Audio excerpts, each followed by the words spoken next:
그토록 부르고 싶은 노래인데 지금은 가만히 있어도 숨이 차고 호흡에도 이상이 생겼답니다. 이게 그거예요. 양압기라고 이걸 밤에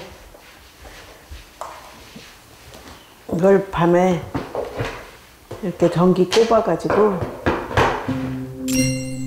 희순 씨는 얼마 전부터 코골이가 심해 양압기를 사용하고 있습니다.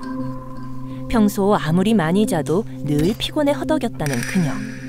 이제 매일 불편한 밤을 견뎌내야 합니다. 불편해요. 근데 그래도 이거 해야 되니까 그래서 하고 자는 거예요. 밤에 갑자기 심장마비로 죽을 수도 있다는데 안 할 수는 없잖아요. 언제 큰 병이 생길지도 모른다는 불안과 걱정으로 하루하루를 살고 있는 희순 씨. 그녀는 어쩌다가 이렇게 양압기까지 사용하게 된 걸까? 며칠 전 희순 씨는 수면센터를 방문했습니다. 오른손으로 꽉 눌러주세요. 등 살짝 떼주시고. 평소 잠을 자다가 중간에 여러 번 깨는 등 수면 장애를 앓고 있는 희순 씨. 그녀의 수면 상태를 확인하기 위한 검사를 실시했습니다. 뇌파 검사와 함께 호흡의 양상, 혈중 산소 농도, 심전도를 확인할 수 있는 수면 다원 검사는 수면 장애 정도를 확인하는 정밀 검사입니다. 베개가 머리에 닿기 무섭게 잠이 든 희순 씨. 평소처럼 코골이가 시작되는데요. 그리고 잠시 후 코골이가 갑자기 멈췄습니다. 그 이후에도 수면 무호흡 증상이 계속 나타났는데요. 반갑습니다. 그녀의 수면 장애, 과연 어느 정도로 심각한 상태인 걸까? 네, 이번에 어머니 검사하셨는데 중증 무호흡이세요. 중증.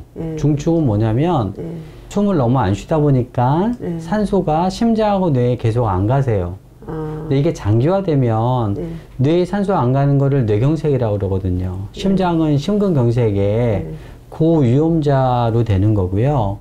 검사 결과 시간당 30회 이상의 무호흡이 발생하는 중증 수면 무호흡 상태로 산소 포화도가 85% 이하 저산소증으로 나타났습니다. 어머니같이 여성이고 산소가 많이 떨어져서 중증이고 그다음에 복부비만도 있어서 횡격막 기능도 떨어지고 내장 비만이 생기고 비만이 생기잖아요, 어머니. 그러면은 무호흡이 생길 가능성이 3배에서 5배 정도 더 심해지세요. 푹 자고 일어나도 피곤하고 요즘 부쩍 두통과 기억력 저하가 심해졌다는 희순 씨. 이러한 수면 장애를 간과하면 오히려 더 큰 병을 키울 수 있다고 경고합니다. 수면 무호흡증을 앓고 있는 환자는 매년 급증하는 추세. 복부 비만은 그 원인 중 하나로 손꼽힙니다. 내장 지방이 심해지면 폐 기능하고 횡격막 기능이 떨어지고 내 폐활량이 줄면서 무호흡으로 갈 가능성이 높게 돼서 우리가 복부 비만을 수면 검사할 때 그 배 둘레를 재거든요. 그리고 산소에 가장 약한 게 심장이랑 뇌거든요.